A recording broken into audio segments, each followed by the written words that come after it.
talk about that you and I were doing trying to do the SS method Oh at yeah, Archer Wood, and what we did. That whatever it was talking about a symbol, and we found a symbol on that grave. we were in Archerwood Cemetery, and we were preparing for the tour that you and I are doing tomorrow. Right. And go ahead. I'm sorry. Yeah, we're recording right now, right? Yeah, we are. Yeah. So we went out there because I called Jack because I like to go through all the tours to make sure the timing's down correctly. People don't realize there's actually a lot that goes into doing these tours. You have to go back and forth because you have to figure out where construction is, how you can get around everything. You got to know all these ins and outs of these places so that you don't run into any problems. And you got to figure out your timing at each and every place, right? Because you have a limited amount of time or you're going to have to pay more into the bus. So what happened is me and Jack, we went out. We went to Archer Woods to go down and check out the timing that was going to happen. And I said, let's try the Estes method. That's where we put on the headphones, where it's basically an app that the spirit box then becomes the person. Mm-hmm. And then we didn't have a blinder on for you, but we used the headphones. And we were getting this lady when he was speaking, because I was asking questions. I would go over to these other graves over here and then a symbol on a grave, and sure enough we find a symbol on a grave. It's telling me it's telling me there's a symbol on a grave. Yeah, so what it is like I put on these headphones so I can't hear you. Right. You go a distance away from me. Right. And I'm hearing the spirit box say words, and every time it said a word, I would just shout it out to you and see if it made sense. Right. So we got, what word did we get?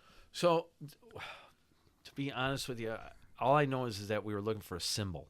It said symbol. Yeah. And for whatever reason, I had a feeling that it was over a different grave. So we walked towards this one grave. And it came up a lady's name, Mary, right? Yeah. And you said Mary. Mary. Right. And sure enough, the grave said Mary. If I'm right, it said Mary on it. And there was a symbol on the bottom right-hand thing. And we looked it up, and it was some kind of Order of the Eastern Star. Order of the Eastern Star. You're right. Yeah. And it was just odd. Yeah.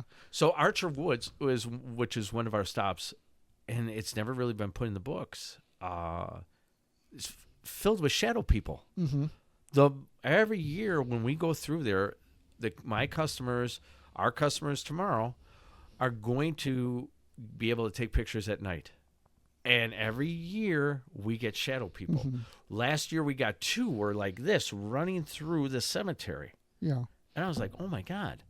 And we get these photos like right away. I don't let anybody, go ahead and take them home or anything like that. You can't change them up or anything like that. But we get the same kind of shadow people all the time. So other than the story of the weeping lady that's there, and the little the flute thing, what is that? The organ. The organ. Yeah. That goes off supposedly. So there's for the audience, there's a sculpture of an organ, and it allegedly plays this music when it's not supposed to, because it's just a sculpture.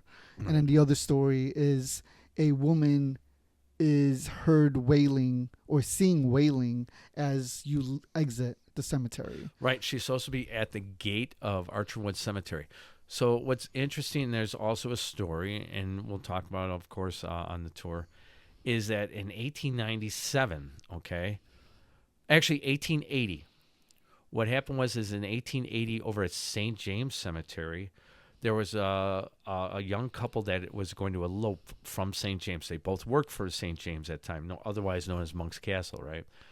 And as they were departing, going down the bridge area, their horse and carriage went out of control. It flipped. They died.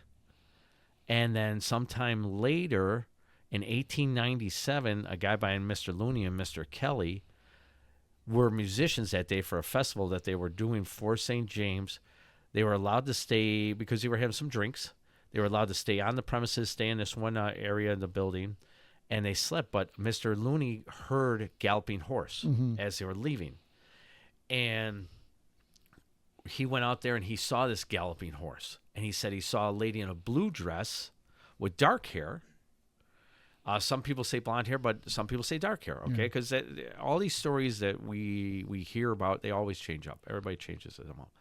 So there was girls, she's waving down this horse and carriage, Could this be the apparition of this young couple? Mm-hmm. So what's weird about the whole thing, in 1897, when Mr. Looney and Mr. Kelly saw this, at the same year, sightings from Resurrection Cemetery of a horse and carriage were leaving, Mm-hmm. going down Archer Road and going to Archer Woods Cemetery Right. and going around the cemetery, around that big circle, right? Yeah. Could this have something to do with each other? Mm-hmm. You know, it's weird that they all happen around the same year. But the sightings for it was in 1897 at St. James, and then the same of another horse and carriage starting at Resurrection in 1897 Yeah. as well. So it's kind of weird. And we're talking about St. James Sag Cemetery in Lamont, Illinois. Lamont, and yeah. just down the road is Resurrection Cemetery in Justice, Illinois. Right. What's even more interesting, there's a twist to this. What's even more interesting is 1897 is where the Field Museum did an excavation at St. James Cemetery where they dug up Indian skeletons. Oh, really? And one of the skeletons was over 7 feet tall. Oh, we talked. Yeah, we did Yes. talk about that. Yeah. That's right. That's right. And I told you, I said I never even heard that Yeah. story before. Now, this was done by a Dr. Dorsey, Dorsey. He was, for 2 years, he was the curator at the Field Museum Mm-hmm. for the anthropology departments. And in that, because this is from an actual news article, a Chicago news article, prior to this excavation, they had a couple years earlier, dug up other skeleton bones, but the locals forced the excavation team to put them back in the grave because it stirred up ghostly phenomena. Really? And this was in the paper, yeah. Oh my God! And they placed it in the Yeah, paper. so I'm going to talk about it tomorrow. Oh yeah, that'd be actually good. Now here's something odd though, dude. Yeah. All right. So 1847. These are all sevens. 1847 was the first sighting of monks Mm-hmm. at St. James Cemetery. Okay. Yeah. Then we have 1897, as we're talking about the horse and carriage and the giant skeleton that you're talking about. Okay. Mm-hmm. 1977. That's when the Cook County officer Yep. saw the monks as well. So all these have sevens in them. Yeah. I always pay attention to certain numbers and the correlation between them. So there's some kind of supernatural effect that's happening with sevens, maybe. You know, Mm-hmm. I just thought, I thought it was interesting. No, that is interesting. Yeah. So it's weird. And what's interesting about the monks is like we don't know where the monks came from. No, me personally, I think it's a portal haunting. Right. I think it's an interdimensional portal haunting, but it also could be something that has to deal with the shadow people. But shadow people could also be interdimensional as well. I really do believe it's a portal haunting because of Archer Avenue and the supernatural ley lines that lay underneath it. And when the environment changes, I think that these portals or these shadow people, we'll say monks, they're activated. People are able to see them. And I think it has something definitely to do with, the whole area was Native American Potawatomi tribe. Yep. And I believe that, they believed that the supernatural ley lines were underneath the earth. And it wasn't until the I think it was 1890s. Yeah, it was 1890s when the Irish immigrants actually started making it into a regular road for Archer Avenue, where it was originally a trail. I think it was the 1890s, yeah. And the trail was a ley line. It was a Native American ley line. Right. So because you had the springs that was in Willow Springs. Mm-hmm.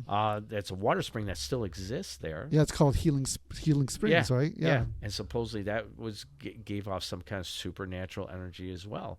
Unknown to me, I've never heard any stories of someone healing because of that, but I know of the story that supposedly those springs have some kind of healing to Well, then again, it's now closed off. Yeah. You know, I they went put over. they put a gate around it. Yeah. So, Yeah.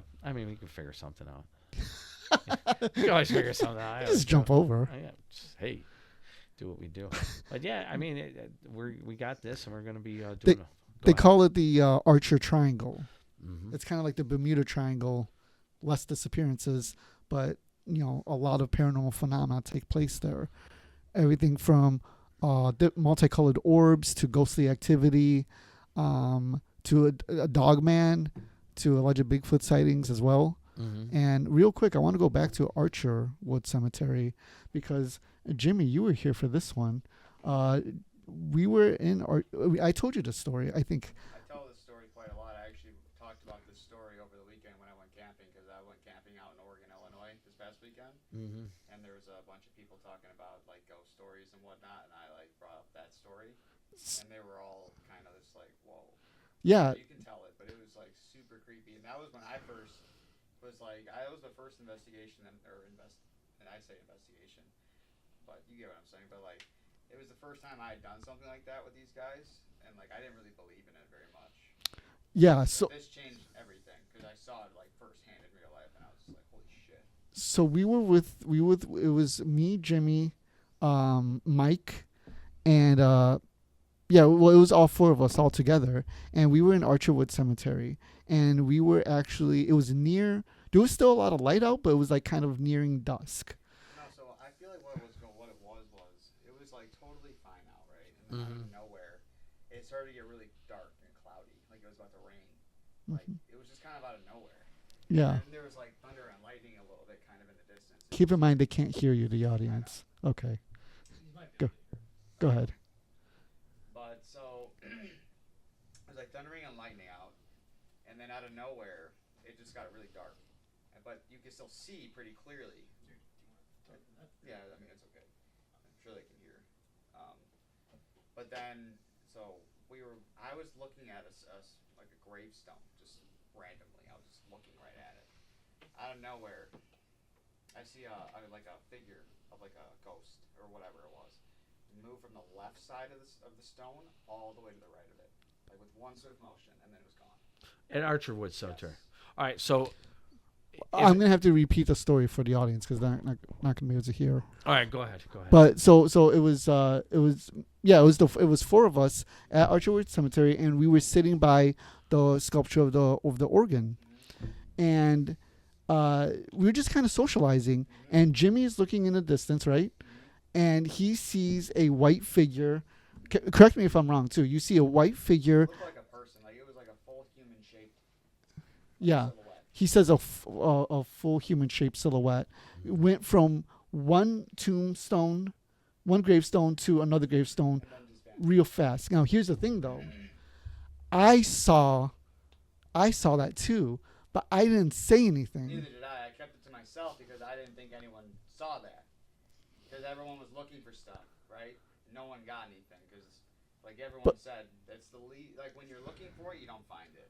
It's when you're least expecting it. It's when something else. But you're the first one to say something. Yes, and I said something because I was like, I mean, I did. You know, you were like, you did. And I'm like, yeah. And then I said that, and then you kind of spoke up, and you're like, Yeah, I was like, I saw that too. And then I went running over there across the cemetery. I went running over there. And then I tripped, remember?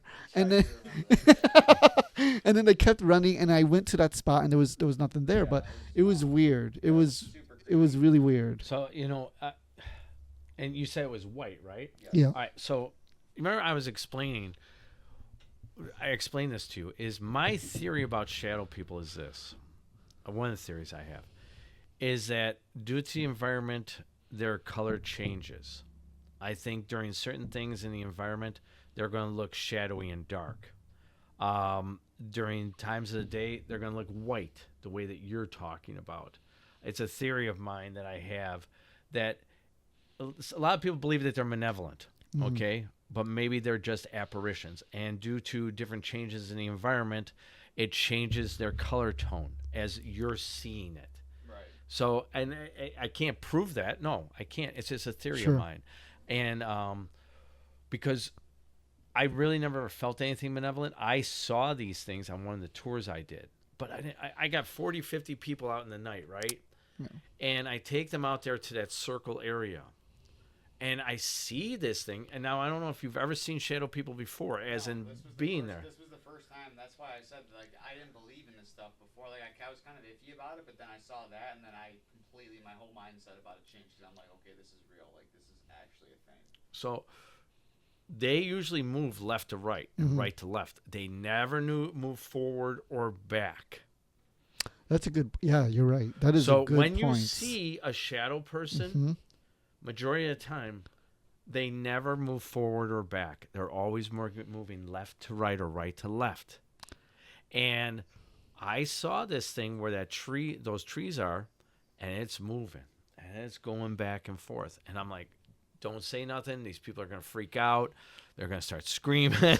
I don't need this. All right. So I was calm about it because it's not like the first time I've seen a shadow person. Sure.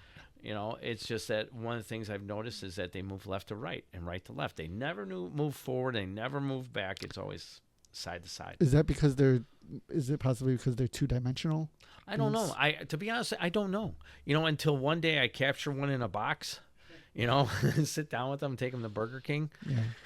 I don't know. I just don't know. You can come up with many scenarios, theories, all you want. But until one day you actually communicate and it's on film and you actually can speak with one of these things, you're never really going to know, man. But it's cool that you see them. Right. It's neat, man. It's wild. It's weird. It's super weird. Yeah. It changes your whole mindset about like Yeah. dead and like spirits and like spirituality just in general and God too. Just that like holy shit, like this is real. So I'll tell you. What I'm saying? 'Cause, No. like, Mike, you have footage from when you were in Joliet at the prison, on footage of a shadow figure or whatever it was when they were like standing next to a church. Mhm. And they were you weren't you there, Jack, too, or no? I don't think I was there for that. No. So like jails and stuff like that. When I worked at the Cook County Jail, we saw these things on a regular basis. Shadow people. I actually have a picture of a shadow person at the jail. Yeah, Mike has footage like of a figure. He was like talking into the camera, and you can see the light on him. Mm-hmm. And then all you see on his shoulder is like a little face come out of nowhere, like right here, and then just runs away. And then a couple minutes later, he's like far away, and then like maybe 5 or 6 feet behind him, there's like a black figure just standing there, and then it runs away too. And I was like, and it's visible too, like you can clearly see it. So I was just like, what the fuck, Mm-hmm. Like, it's just like in disbelief. So what happens? All right, and this is a great subject to really talk about. What happens if they're lost souls? And I'll explain. Jails, institutions, certain hospitals, okay? They're lost. They don't know that they died. Cemeteries. Case in point, Archerwood Cemetery. During the 1920s and early 1900s, there was a lot of gravedigger strikes. And bodies were mislaid all the time. They did not go to their destination. Could some of these things that you're seeing, these shadow people, be lost souls? From like other places that they were. Where they're like, take for instance, Resurrection Mary. We talk about Yeah. Anna Maria Norcus. That's Right. on our thing, and that's actually the first stop I always go to on our tours. Right? Yeah.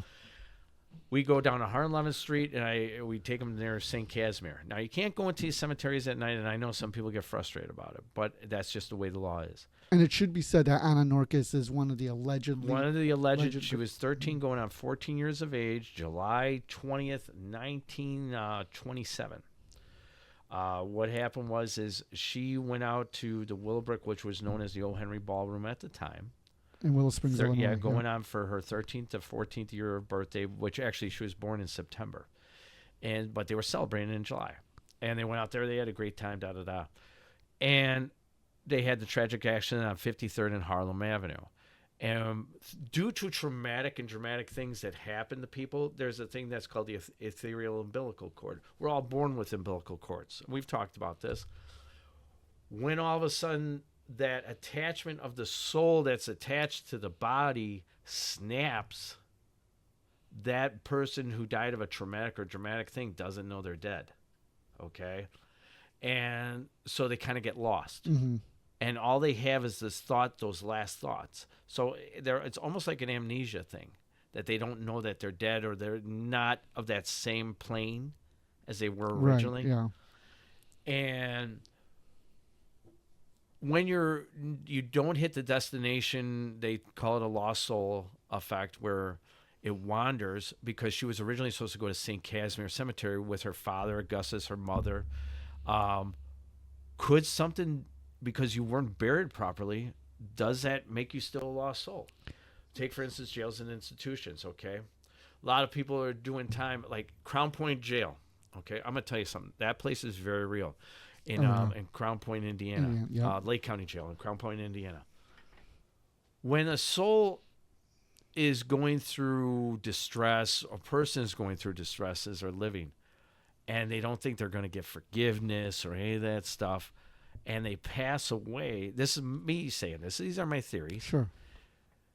They don't pass on to that next place, that next plane, and they're lost because they have to find that forgiveness. If I go out and I kill and I murder and I rape or whatever that thing is that I did, and I'm put in an institution and I die inside that institution, what happens if that becomes my hell? A continuation Right. of wherever I was. Because a lot of people believe the only way you can go on to that next plane is through forgiveness from the people that you did or from yourself. You also have to find forgiveness in yourself.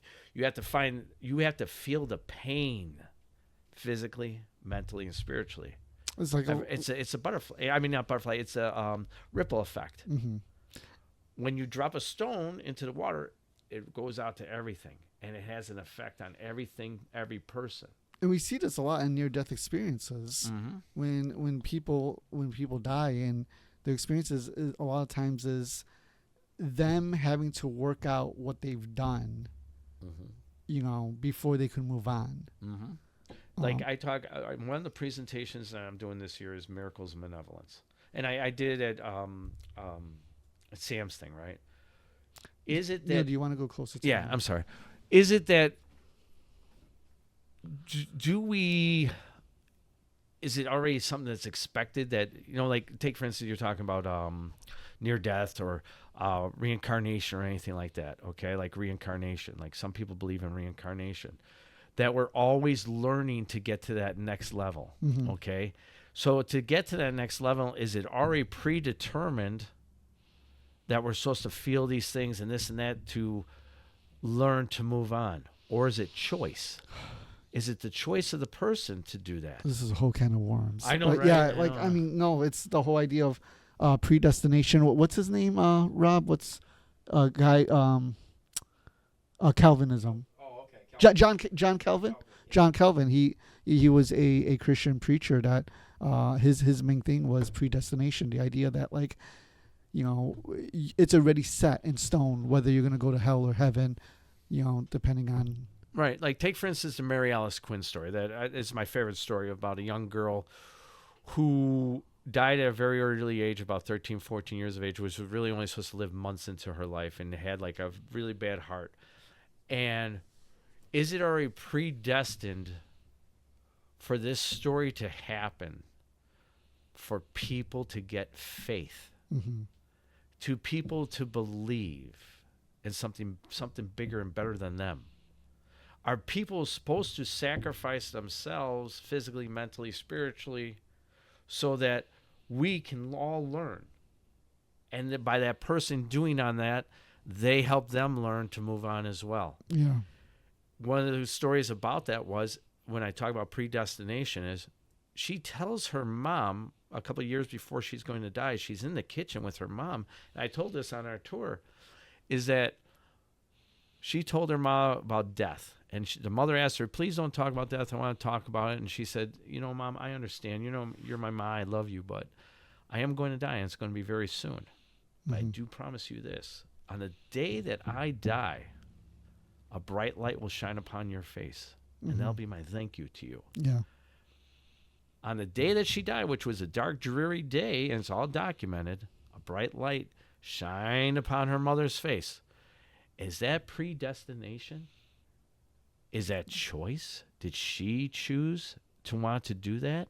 Did she make the choice of saying that that's what's going to happen? Or was it predestination? Yeah. Mary Alice Quinn was a Southside Chicago girl. She was a young girl who was sick throughout her life, but she was a devout Christian. And, it said that when she passed, she would appear to different people. So, yeah, you're right. I mean, and they still, people flock to her grave all the time. And this girl died in 1935. Yeah. They still go and they put trinkets down in her grave and this and that. And yeah, to this day, you could go to her grave. Yeah. And It's there's Holy Sepulchre Cemetery. Holy Sepulchre. Yeah. It's a very interesting story. It's people have sworn that they've been healed by praying and having faith. Yeah. Yeah. It's very important. So that's one of our destinations as well that we talk about. But what else do you want to talk about?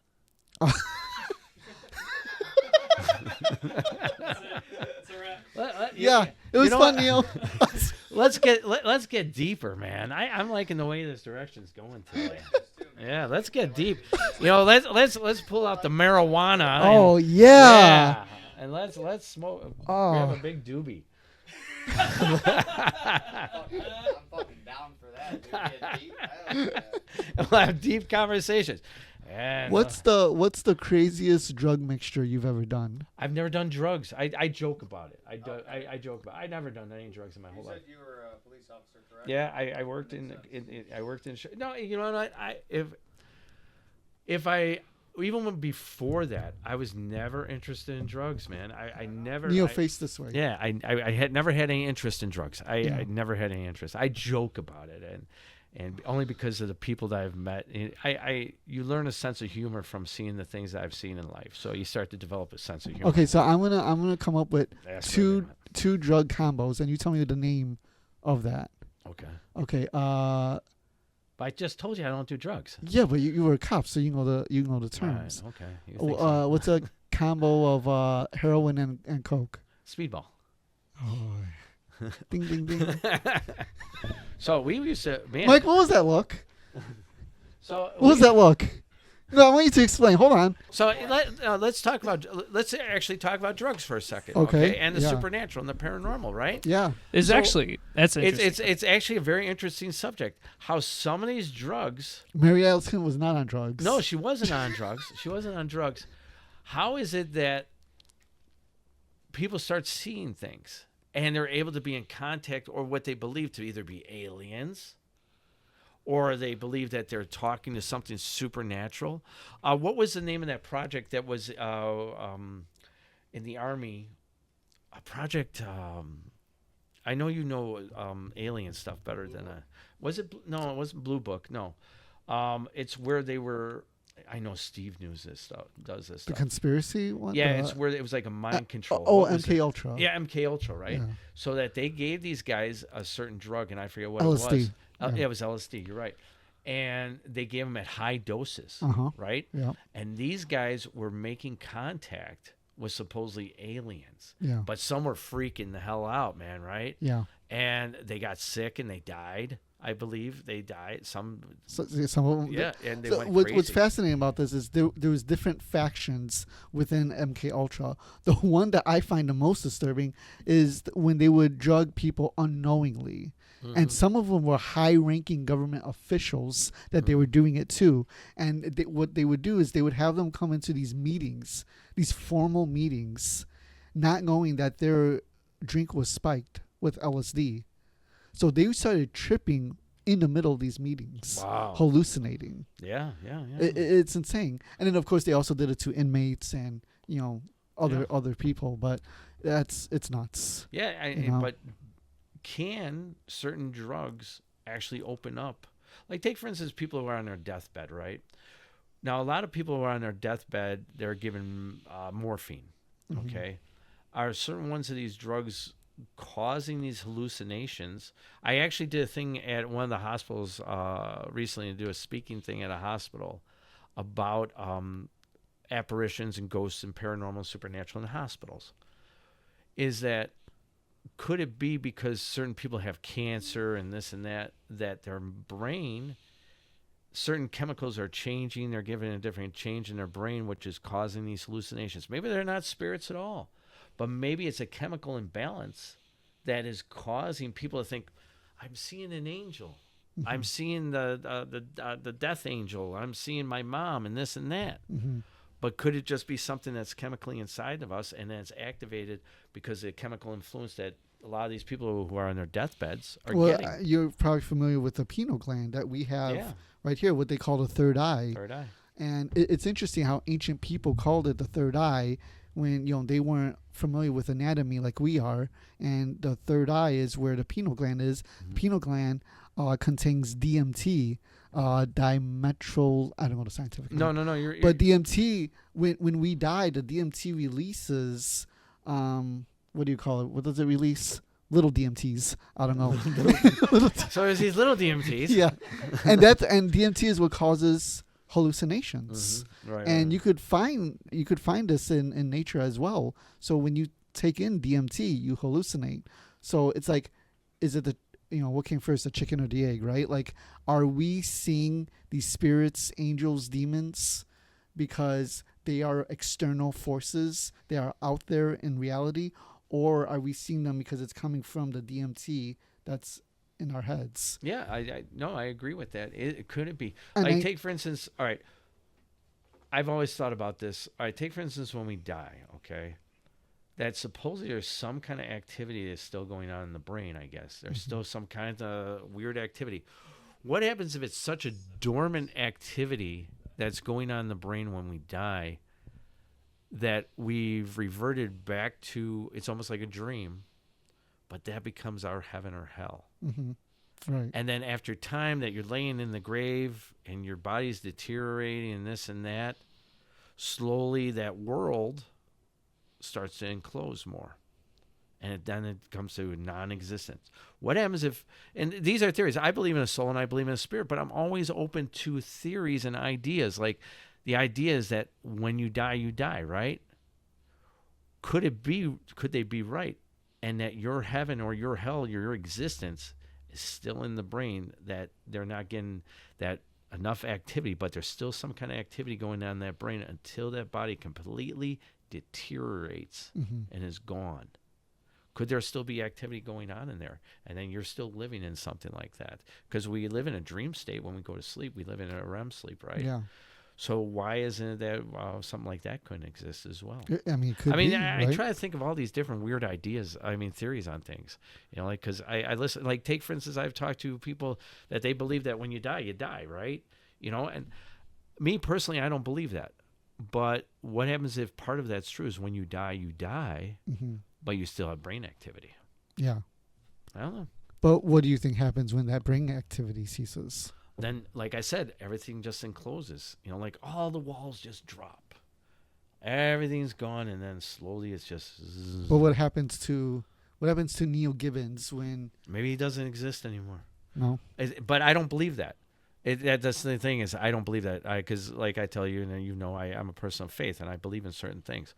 But I'm open to people's ideas, and have an idea about, try to make sense of what they're talking about. Yeah. I mean, I think what you're describing, I mean, that's, I think that's the skeptic's perspective, right? Where, you could have brain activity for a while after you die, which we do know is true, actually. But then once that ceases, then that ceases. But, to throw a wrench in there will be paranormal experiences that happen long after that person dies, involving that individual. Right. Whether it's phone calls from the dead, whether it's apparitions that are seen, things like that. So that's why I don't think death is final. I don't think death is final either. It's just so Sure. we understand. Yeah. I don't think it is, but I listen to people who believe that once you die, you die.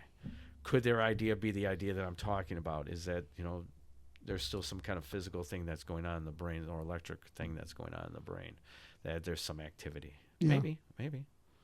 I mean, maybe some of that activity, that like vestige of electrical pulses, can produce paranormal activity itself. Like maybe like oh man, I just came across something recently. There's a scientific name for it. It's where somebody is on their deathbed, but all of a sudden, spontaneously, they're back to normal. They're dying, but they're back to normal. It could be anywhere from a few minutes to hours to a day, but then they collapse and they die right after that. So, all right. So, what's odd about what you're talking about? Me and my son, we were just talking about this the other day because he's a nursing student, right? And my wife, she's a nurse.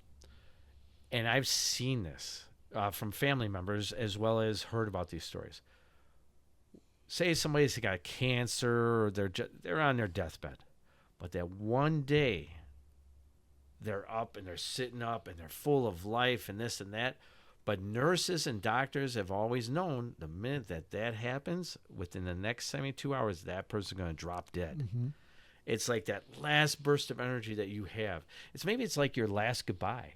Yeah. Maybe you're given a chance to do that last goodbye. Maybe so. It doesn't happen with everyone. But maybe it's just the last goodbye.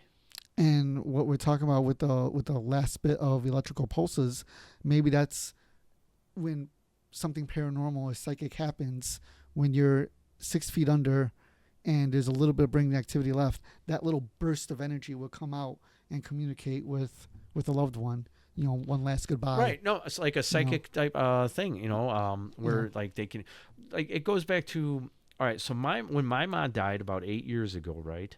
And I tell people this story because I always like to give people faith, to believe that there is another side. When she died about 3 weeks before my birthday, right? And I was at work, and I was still working for the sheriff's department, and I kept thinking about my mom, and all day long I kept thinking about her, how I'm going to miss that birthday card, that one little birthday card that I used to get every single year. And I talk about that, right? Yeah. And then out of nowhere, this thing falls from the ground, and I'm leaving to leave work, and I went to go grab it, and I flip it up, and it says, "Happy birthday." Oh. And I go like this. I go, "Oh, my God." And for me, that was a sign for me from my mom. And then I tell people about this because it's very real. And take, for instance, the thing we're going to be doing at the Lyric, and I'll get to that in a minute. It's the projection of energy, your intent. When you, and I tell people, it's an amazing feeling because I've learned, and through life, you're going to go through bouts where you're going to lose faith. Mm-hmm. But then you're going to reestablish it, okay? But when you have this feeling, it is something that is so strong that you can move heaven and earth and everything's going to be all right. I'm telling you, I've gone through this many times. And when this feeling gets over you, it's like everything's going to be okay. Everything's going to be all right. And I've had it happen with my wife. I've had it happen with my mom. I've had it a lot of times personally. And like at the Lyric Theater that we're going to be doing, we're going to do a seance there, right? What I want is on that day, like we did last year, I want everybody to think about that lost loved one that you really, really miss. Or maybe you need that forgiveness. And I talk about that a lot. Forgiveness I talk about so much. Well, I want to go back to what happened to you, though. Was that on your birthday? So it was about maybe... all right, yeah. So it was like a couple days before my birthday. That's right, yeah. So, because my mom died about 3 weeks before my birthday. And I was thinking, man, this year my mom's not going to give me a birthday card. Do you know how depressing that is? You've been receiving something from your mom for years, and now it's over? Man, that's messed up. And then you put so much thought and energy into that. That maybe something happened. Maybe it was really nothing. But for me, it was something, So were you walking when this happened? I was just walking out of the office. Mm-hmm. I was sitting down and I was just dwelling on it. And I had my headphones on, just listening to... Actually, I think I was listening to like Art Bell or something. Like I love listening to all those old episodes, right? And I just kept dwelling on it. And can we dwell so much upon it, think about something, put all the energy that something miraculous can happen? I think so. Mm-hmm. It's amazing when it does happen. I'm telling you, that feeling, man, it's like no other. So was it flying? You said it was flying in the air? It just like fell. It fell down? The ground and fell off the wall. And was it blank when you opened up the birthday card? When I opened it up, it said "Happy Birthday." Wow. Yeah. I never heard that story. That's good. Yeah. No, it's a true story, man. That's going to be. I talk about that in the movie The Seance that we're going to have out on the 12th of this month, actually in Watseka. I talk about that. That there is what put forth the idea of doing the seance.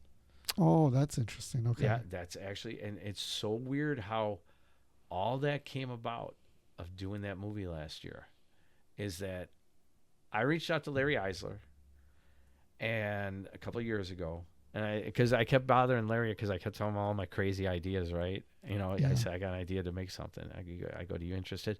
He goes, "Oh, talk to me later. He goes, "You can't do this." Larry's that kind of guy who always real quick tell you why you can't do something, right? Yeah. And so you're just like, fuck. Yeah. I go, I got to move on. So Larry Eisler, the ghost hunter who you've partnered up with. Yeah. And so I told him this idea that I had. He goes, "You might have something there."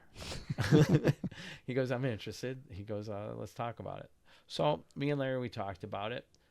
And I put an ad out into my Facebook saying, looking for a psychic, go to Roth House. Why not? The Roth House is the most spiritually active house that I know of In Watsika, in Illinois. Watsika, Illinois. And I said, why don't we do a seance? Because that's what they did. The house was built upon spiritualism. The whole community was partially built on spiritualism. And I said, why don't we do that? And it was based off the idea that I had.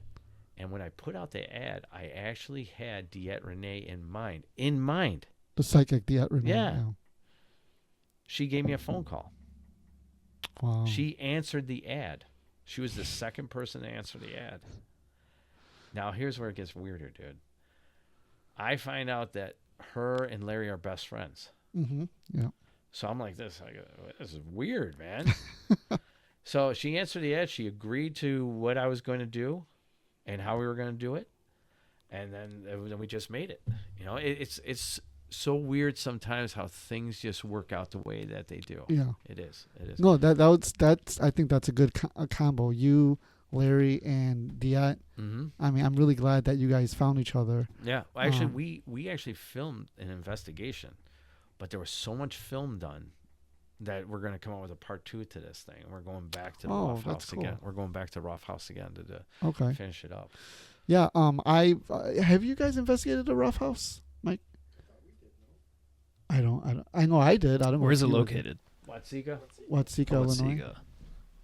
It's about from here. It doesn't It's sound about familiar. No, I don't. Yeah, I don't think you did. I don't think we have. We should. I should set. I'd that one love up. to. Yeah, definitely. It's an easy price. Yeah. John's reasonable. John is a great guy. Good guy. Yeah, really good. Yeah. It involves a spirit possession, but not a demonic spirit. Mm-hmm. It's a girl, Laurency. So you had Mary Roth, the original girl, who died in 1847, and after 12 years after her death, what happened was she was put in an institution. She was mislabeled. She had clairvoyant abilities, and she was mislabeled because people didn't really understand what it was going on. And so that's when the age of psychiatry started. And it was very early stages. And she was put in an institution where therein at around the age of 18, she passed away inside of it. They would take people. It's amazing to me how they thought that they could snap people out of certain psychological issues that they had by putting them in hot and cold tubs for hours. One minute they have them in this cold ass tub for like an hour, and then put you in this hot one, and then put you in another one. And then they used to have these little cribs, smaller than almost a baby's crib, and jam you in there for days. Put you in there. And they think that it's going to snap. I'll tell you what, it would snap me to kick your ass. My favorite one was, they just need more sunlight. Yeah, or they just need more sunlight. Yeah. It's like, this girl here, after 12 years after her death, her father heard about this girl named Laurency Venom, only blocks away from where they lived, where she started having the same clairvoyant ability. And the father said, before you put her in an institution, because that's what that family was going to do as well, he said, bring her over to the house. And a guy by the name of Dr. Winchester Stevens, he was a doctor, as a psychiatrist, as well as a hypnotist. And he hypnotized her. And all of a sudden, the spirit of Mary Roth entered inside of her body and recognized everybody inside the room and was able to play a piano, and Laurency Venom never did. It's called a walk-in. Right. What happened is that a spirit will walk into the body and take hold. And she told the spirit of Mary Roth, when she entered the body of Laurency Venom, she said that she was going to inhabit the body for 100 days until she was healed while she was laying in heaven. And she was able to, even though this girl is not, she doesn't know these people, and she was able to talk as if she was their daughter. Yes. And say intimate things about the family that only the deceased daughter would have known. Right. Exactly. So it's one of the best, publicized. One of the most documented stories. They call it the first documented possession. Yeah. They should have chose their words differently, but it was a different age. It's a spiritual miracle that happened. It's not a possession. So it is, but it's... So you, because I was there for it, you did a seance there. On the outside grounds, yeah. with Diat. You hosted it, and then you did a documentary, correct? Yeah, we did a documentary, and what we're doing is What's that called? it's the Seance, Oh, and it's going to be on October 12th. We're going to showcase it at the Old Watsika Museum, and then after it's going to go into film festivals. We're going to see how it does inside of a film festival. Well, that's what Larry wants to do, and I sometimes just, if somebody's good at something, I let them just handle what they're good at. yeah. I'm not going to try to get too involved. I'll have my say in certain things, but I have to put my trust and faith in something. So we'll see what happens with it. So Larry, for this documentary, The Seance, Larry's the editor, and are you the director? So I'm the producer. Okay. I funded everything. Yeah.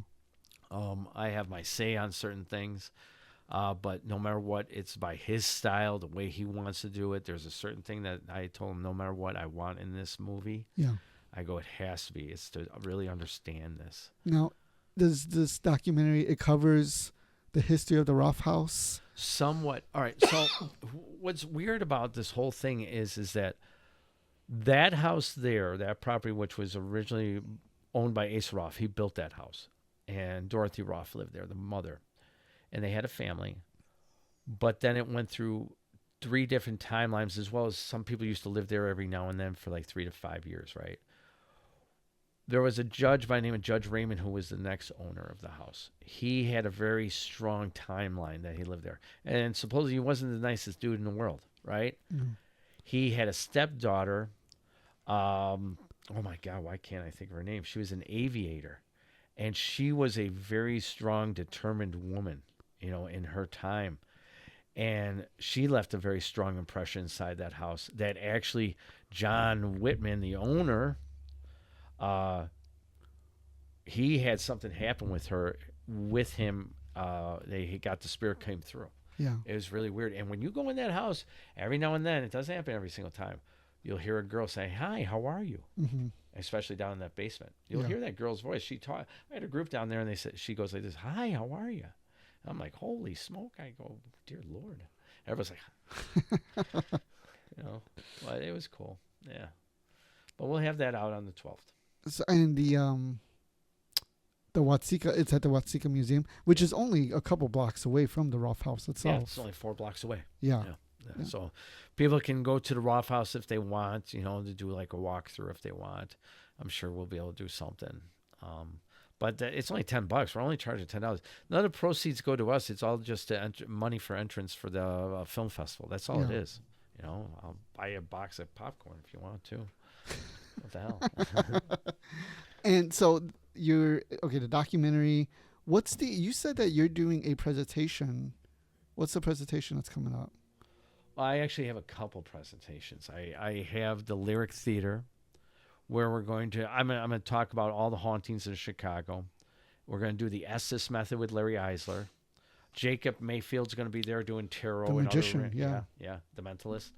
And then Diet's going to be doing a seance. So we were sent out there. We were called out there last year, me and Larry. The girl that runs the place, Mandy, she's a good friend.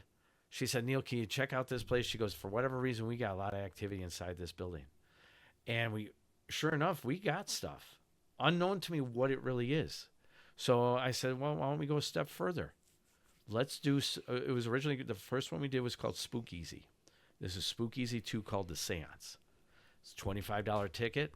You're going to go in there. I'm going to tell you all the history of Chicago, majority of the history of paranormal history of Chicago. We're going to do an Estes method, and we're going to do a seance. And you get to meet Jacob Mayfield. What the hell? Yeah. Yeah. Ain't too bad. You can't, honestly, you can't go wrong with Jacob either, because I've been to his show, and he's awesome. Yeah, he's joining me next week at Gaelic Park for Campfire Stories. We're doing it on the 9th, which is a Thursday. It's only $20. He's going to give a presentation on witches in pop culture. And then I'm going to do my usual thing, talk about Chicago. And then he's going to do tarot card reading. It's only $20. You go to a place where they have good food and drink. It's a great atmosphere. You can't beat something like that. I try to keep all my prices reasonable for people. I want people to enjoy the paranormal and supernatural. Sure. Yeah. And then Yeah, we you just got to charge Jack like extra though. That's understandable. Yeah. I mean, You know what's funny? I'm Though? always No matter what, you'll find Jack at everything. Yeah. Like, if you open up like a closet door, Jack? Yeah, I was just checking it out, man. I remember. Hey guys, in here. I remember you did a tour before, and I actually showed up in the middle of the tour, and then you're like, I "What go do you to do?" Jack. Yeah. I go, hey, I've been here. Dude, I'm actually, me and Steve, we used to laugh about that and be like this. Did you see Jack today? I go, no, he's not here yet. I go, but I'm sure he's going to show up. I go, he always shows up. I go, it's like natural. You know, you say his name. What's the name of that character? You say his name, he just shows Beetlejuice? up. Beetlejuice, yeah. Or Bloody Mary. You say that, and all of a sudden Jack just shows up. That's true. Real quick, Rob, we forgot to do what we talked about going live on Facebook. Oh, yeah. All right, let's get back to it. So, Neal, we have to pretend that we just entered, like we just left a dimensional portal. We did. Oh man, we're back. I was sorry, just guys. on the pooper at home, and now I'm here. Oh my god! Oh man, I hope you finished. Man! Oh, Oh my god! man. I'm here. We're- Oh my god! They went right up. Dear Lord! And the belt loop and everything. the belt loop. Where did we leave off? Well, man, we were talking, man. We were doing some deep conversation today. You know what? Here's an interesting idea, and I want to bring this up because since we're going live and we're talking about the tours, you and I got a tour that we're doing tomorrow, and we're sold out for a nighttime tour, you and me. And we're going to be going through the south side of Chicago, south suburbs of Chicago. We're going to go do what we do best. We're going to tell all those tall, horrific horror stories, paranormal, supernatural, you name it. Call your mama, grab your holy water, because we're going to go crazy tomorrow night, right? That's right. That's right. That's what we do. That's how we roll. That's how And we where get are we down. going? So we're going to start off at Bridgeview. We're going to meet up with Kylie O'Connell at Bridgeview Park District because it's going through the Bridgeview Park District. And we're going to enter the bus, and we are going to first start off. So that everybody knows, have you ever heard the story of the black-eyed children? Raise your hand. Raise your hand if you have, right? Wait, Neal, they don't know that. Don't look at them. No, but we got to talk about that, right? No, because it's already sold out. It doesn't matter. We go tomorrow Yeah, but this night. is for the YouTube channel. Yeah, though. we're telling them. We're telling them, too. Oh, We're telling okay, everybody. it's for the YouTube audience, we're also live on Facebook, so that's why Neal is looking the other way. Go ahead. No.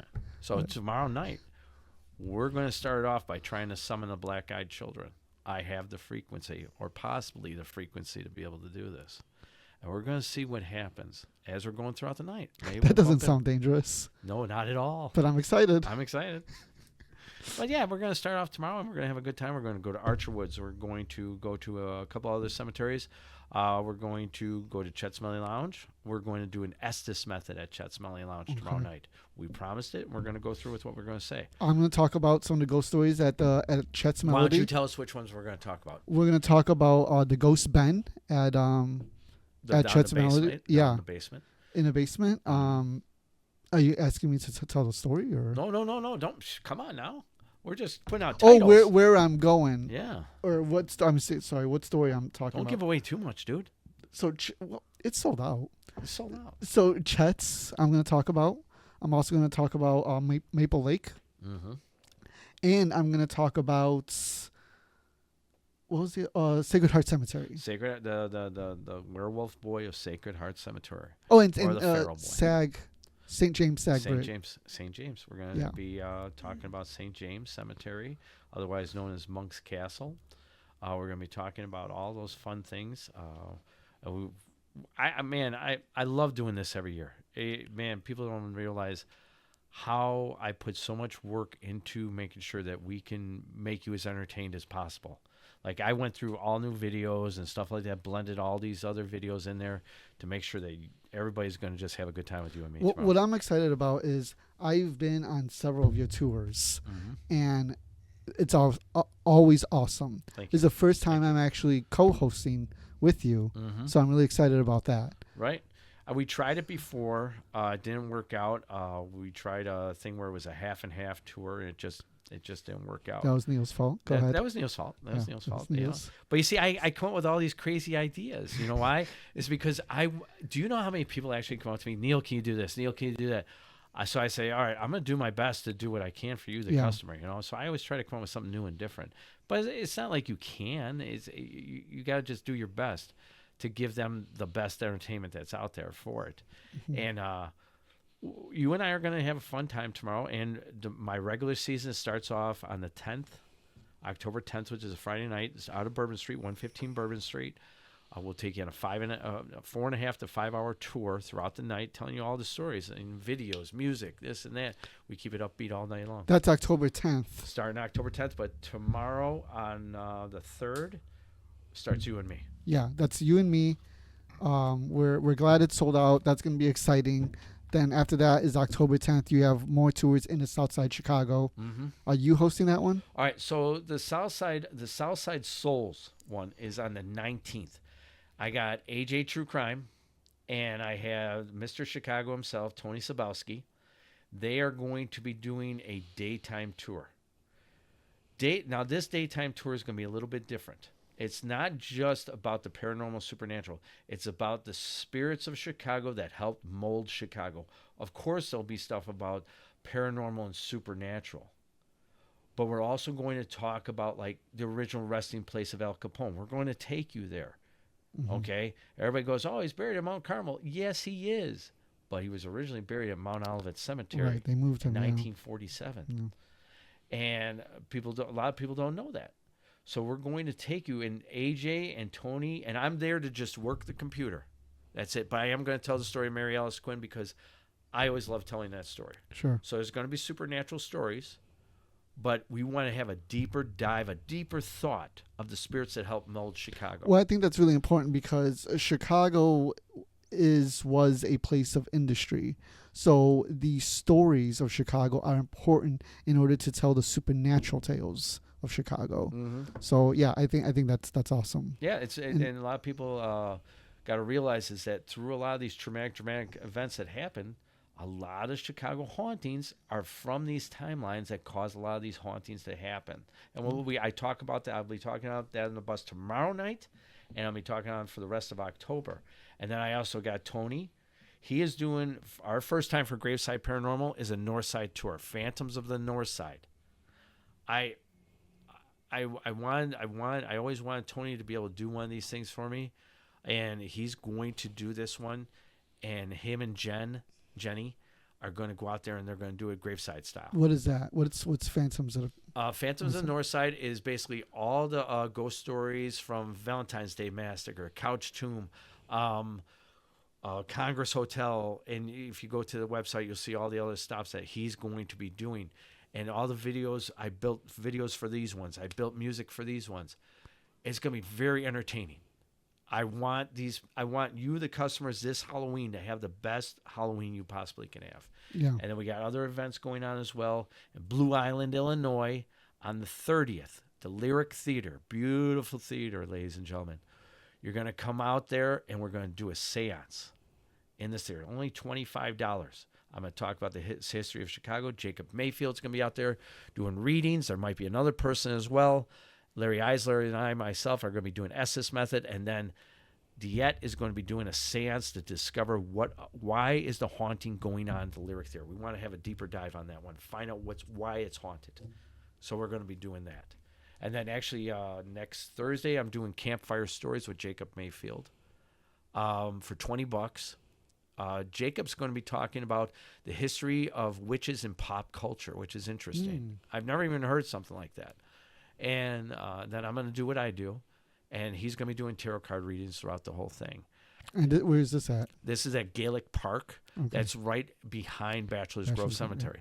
And I'm going to explain to people what's going on at Bachelor's Grove Cemetery. Gaelic Park in Midlothian, Illinois. Correct, 147th Street. Yeah, that's right. Yeah, so you have a full schedule for October. You know, I have to say, I just hope we do really, really well because I put a lot out there this year. And the one thing that I love to do, and me and Steve love to do when we work together, is make sure everybody that we're all together as a team. You see, he might be Paranormal Chicago, I might be Graveside Paranormal, but in the end, we work together so we all do well together. See, like I like hiring you because you bring a different interest. Mm-hmm. Take, for instance, Bob Anderson's going to be working on Halloween and November 1st with me. Yeah. He's going to bring a different interest. Yeah. Once we all start, But who's better? I'm not going to say that. I'm not going to say that. I can't say So that. you do have somebody that's better in mind. No, I wasn't going to say that. Oh, man. I love you all, man. I love you all. Oh, You're all man. awesome. You're all awesome. Yeah. But we're going to be doing all that. So I think this October is going to be crazy, man. Yeah. It's going to be crazy. And then we got the premiere of the movie The Seance on October 12th with me and Larry Eisler in Dieppe. And that's going to $10. Come out there and see the movie. And that's going right into a film Yeah, festival. all these prices are not bad. No. You know? Take, for instance, my nightlife tour. The nightlife tour that I do, this is the thing that originated. I started this 10 years ago by myself. I rented out an old prison bus. Yeah. And I hired this girl to look like Resurrection Mary, right? And I used to have her get on the bus and scare people.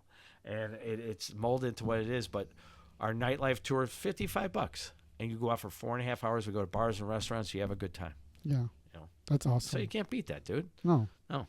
So And we need more stuff like that in the South Side Chicago as well. There's so much activity in terms of, not paranormal activity, although that too, but there's so much activity in the North Side of Chicago in terms of, tours and things to do.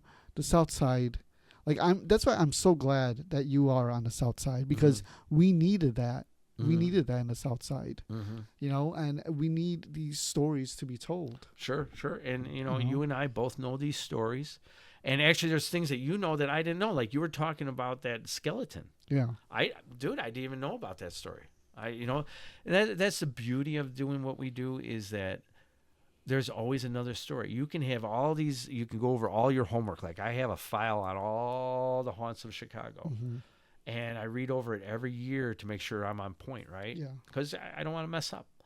And every now and then I find something new that I didn't even know about. Do people know that not Mary Alice Quinn, but Anna Maria Norcus, the Grimes sisters, and Mary Miskowski, who is also thought to be his Resurrection Mary, all lived on Damon Avenue. Right. Yeah, Blocks apart. All blocks that's apart. so odd. Yep. Yep.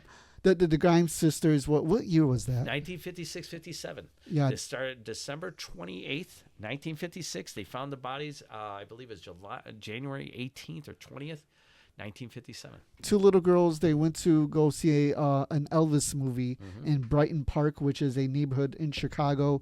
They never came back home. It was the largest police search in Chicago. Elvis actually got involved. Yep. He actually put out, if you are really good Elvis fans, if you're really truly Elvis fans, please go home to your mom. Yeah. Yep. He announced that. Yeah. It's it went not internationally, but went statewide throughout the whole United States to find these girls. It's a very sad story when they found them. Yeah. And then they found them in Devil's Creek. Devil's Creek in Willow Springs, Illinois. Yeah. Which is close to where you and I are doing the tour. It's close to what we've been talking about tonight, which is Archer Wood Cemetery, St. James Cemetery, Archer Avenue is right there. So another one, the Grimes, and then with the Grimes sisters is allegedly a ghostly vehicle will pull up. So so they say one of the stories about that in the area. All right, take for instance where the bodies were found. There was a farm that was across the street, okay?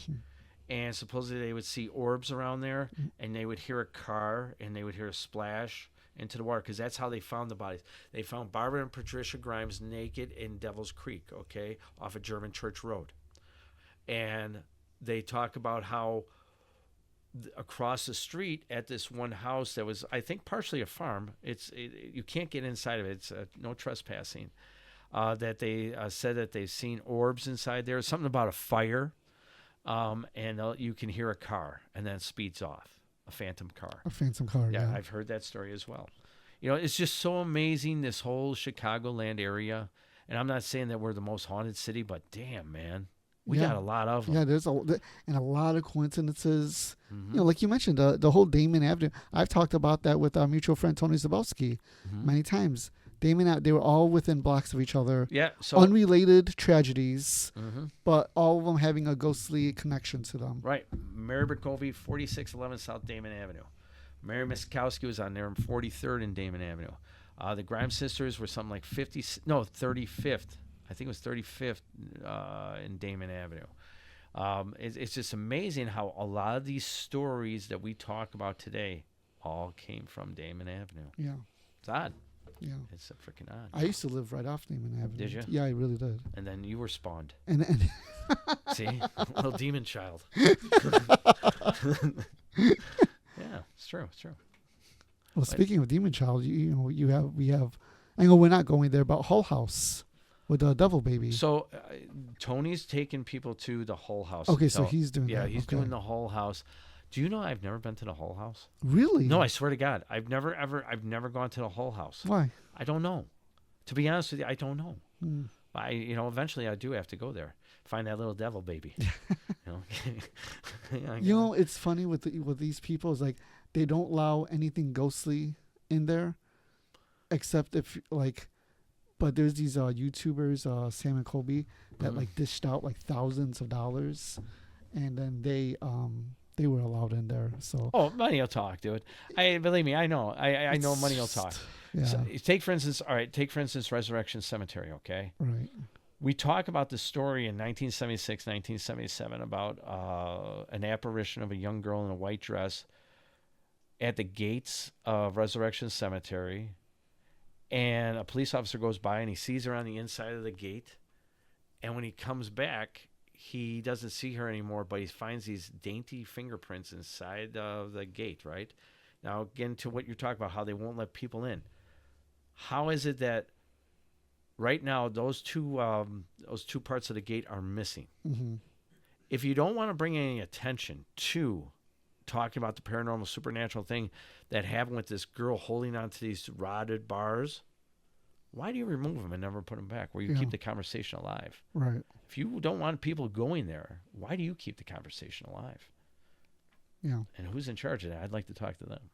Who has those bars, you think? It's Catholic Church. You think so? I think so.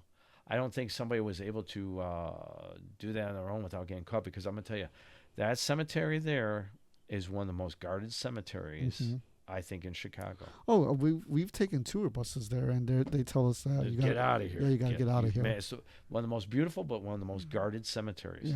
Yeah. There's not that we're trying to do anything bad. We're just trying to tell stories, man. And we're not going out there trying to summon something. We're just trying to tell stories. Right. You know, just do what we do. Yeah. But yeah, I'm looking forward to this October. It's gonna be stressful, but in the end, it'll be all right.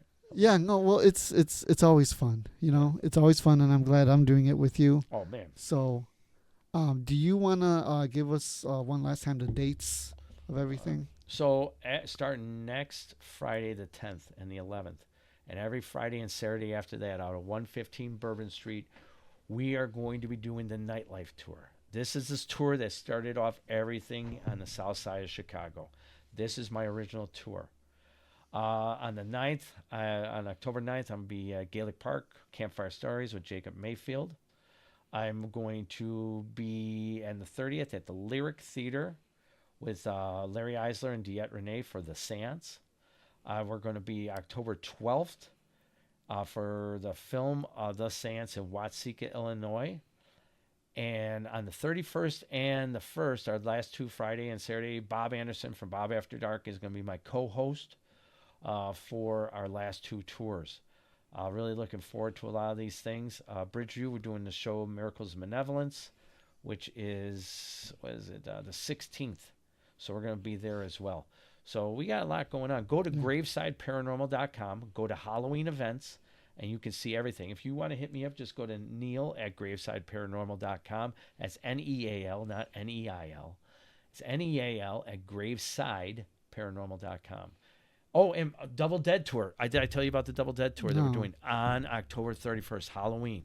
I rented out the Roth House and the Old Watseka Museum. Oh. We're doing two locations, one night, where you're going to be able to switch off after 4 hours and go to another location. That's awesome. So two haunts, one night, $120, pizza and soda pop. You can't go wrong. Can't go wrong. That's awesome. Yeah, and I got Mike Alsop and Ed Levin from Spire Paranormal doing that on Halloween night. The people at Spiral Paranormal are great. Yeah. Yeah, that's a good set of people there. Yeah. So if I missed anybody, I do apologize. Sometimes I got so many things going through my brain, Yeah. or the lack thereof. Yeah. You didn't mention me enough.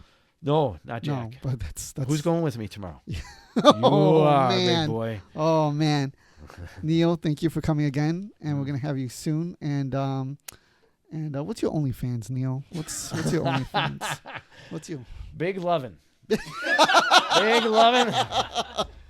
Yeah. Strong cushion, big lovin'. It's like Yes. make lovin', but big lovin'. Big lovin'. All right, we got to get you back soon, Neal. And if you guys are watching this at a future time, then you're gonna have to travel back in time and see all Neal's events that he has going on. Yeah, see if they were successful. Yeah, see if they're Remind me. See if he's still alive. Jesus Christ. All right, Neal. Thanks. Appreciate you No coming. problem, dude.